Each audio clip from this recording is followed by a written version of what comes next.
Hey everybody, welcome back to another exciting Action Figure Friday, and today we are back with some more NECA Godzilla greatness. And I am very excited about this one because it is from one of my, if not my favorite Godzilla film of all time, Godzilla King of the Monsters. Yes, the new one. I thought it was about as perfect as it could be, excuse me. And, you know, spoilers if you haven't seen it, but it references what is, up till now, my favorite Godzilla film, which is Godzilla vs. Destoroyah, however you say it. And, of course, it is because Burning Godzilla. And the fact they actually did this in the movie, oh my god, my heart melted when that happened. I freaked out. I bawled like I was watching a Star Wars trailer. So the fact that NECA actually brought one out is really fantastic. Especially because I know SH Figuarts is just starting to get theirs out in the States.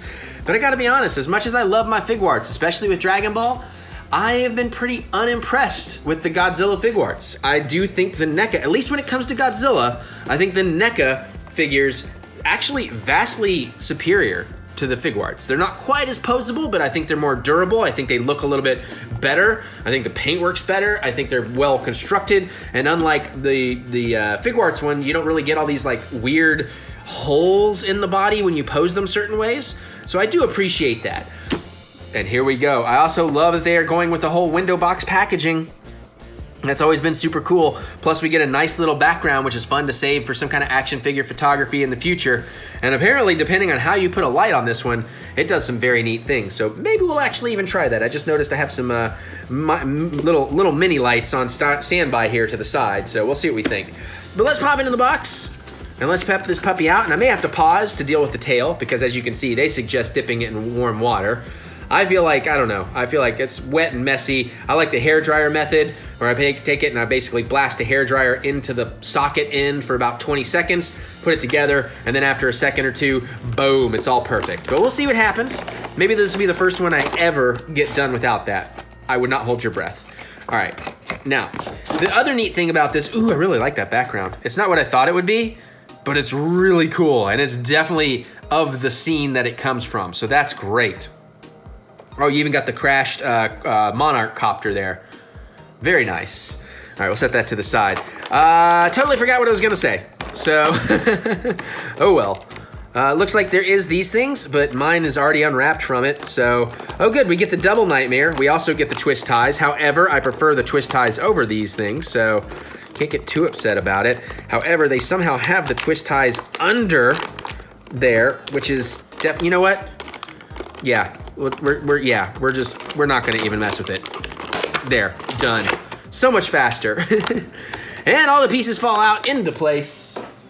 And we have our Godzilla. Now first, let's mess with the tail. We'll get that done, and then we'll take a look around and check out the articulation. Yeah, I'm gonna have to hairdryer trick this, because, oh, again, weird. The ball joint is on the tail this time, instead of the other way around. I think it's been the other way around lately, hasn't it? Oh, wait. I feel like I'm doing it. Hey, I think I got it without having to pause for the hairdryer trick, so that's really nice. We'll see how well it holds up. Oh, he's beautiful. Oh my, that tail is really loose right there though. Like super loose. For NECA, it's either tight or it's loose, I guess sometimes. Depending on what your preference is. All right, we'll take a better look at all the paint and stuff and play around with that in a minute. But let's do the articulation rundown. You get some upper head articulation, not a whole lot, but enough. I believe, yes, you get some jaw articulation. I like the tongue is even kind of white in there. I think that's pretty cool. The glowing eyes are fantastic. That's really more of a connection point, not necessarily articulation. Arms do swivel on a ball joint. They actually come out a little bit, but you got appropriate movement for what Godzilla can do. You do have a hinged elbow, so you can get his arm almost straight or whip it in like you should. You can do the come hither wave with the hands, so you get a little rock, paper, scissors. It definitely twists. You do have a tiny bit of articulation here in the mid-torso. Legs, of course, totally pivot around into completely unnatural poses, but you can make him do the jumpy thing from those older movies. So it actually looks like a ball joint in the knee this time. I don't see a hinge in there. If there is one, it's very, very slight. I don't want to do it. Oh, I know what the story I was going to tell is I didn't even find this on the outlets. I found this in Target before I could even find it online. I'm not even sure if it's online yet. I'll look whenever I release this video, maybe by the time the video comes out. So just kind of a ball-socketed foot. You do get feet pegs, that's pretty good. And you get tons of our tail articulation. That, of course, can spin in many directions. And I guess I can tighten it by locking those up. And you get some articulation there, plenty of spin, a little bit of up and down. And let's see, you get nothing between those two segments. It looks like there should be, but I don't seem to have any movement. It does look kind of locked in there. I could be wrong. Might just be super tight. But then, yeah, you go down 2 segments. You get some spin and twist there. You go down 2 segments. That's where we actually connect it. So you get spin and twist there. 2 segments. There's a little bit of movement. 2 segments. A little bit more movement. The fins are kind of slowing it down. And now you're just basically, you got about 4 again. And then you get a little bit of wiggle there. And that seems to be where it's all at. But this is a gorgeous looking Godzilla. Just even in the way it is right here, I'm incredibly happy with it. But let's test some theories out here.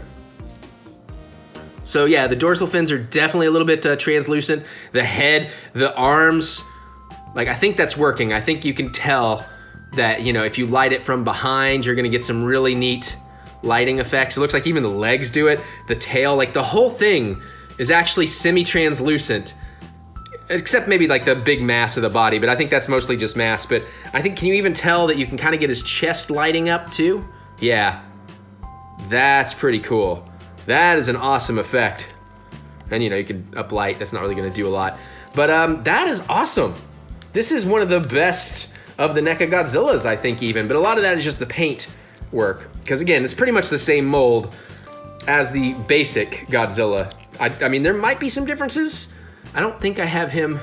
I have so many Godzillas on my table. No, that's the poster version. Well, I guess we can look against the poster version.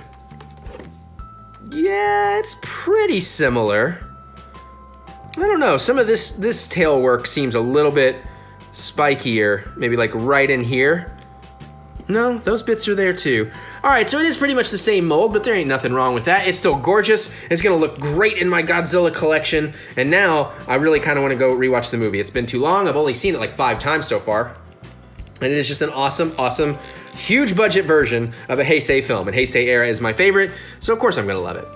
But there you go, that is the Burning Godzilla from Godzilla King of the Monsters. They don't actually call it that on here, but that's what it is. So I'm quite excited about that. And now I want to know what you think about it. So definitely comment below. Let me know. I do love to hear what you have to say about these things. What are some Godzilla figures you'd love to see NECA make that they haven't? I definitely think we need some more villains. I would love to see Biollante. I mean, come on. Where's my Biollante? I need that. I need that bad. I'd love to see a vintage version of Mothra. I'd love to see a Kong for Godzilla to fight as well, in the same scale and style. But that's just me. Now I want to hear what you have to say, so comment below, let me know. I look forward to hearing what you have to say. Other than that, you can click the thumbs up button, give me the good old thumb of encouragement, as I do love to be encouraged. And now I'm gonna get out of here so I can go open up some more stuff. I'll see you all later.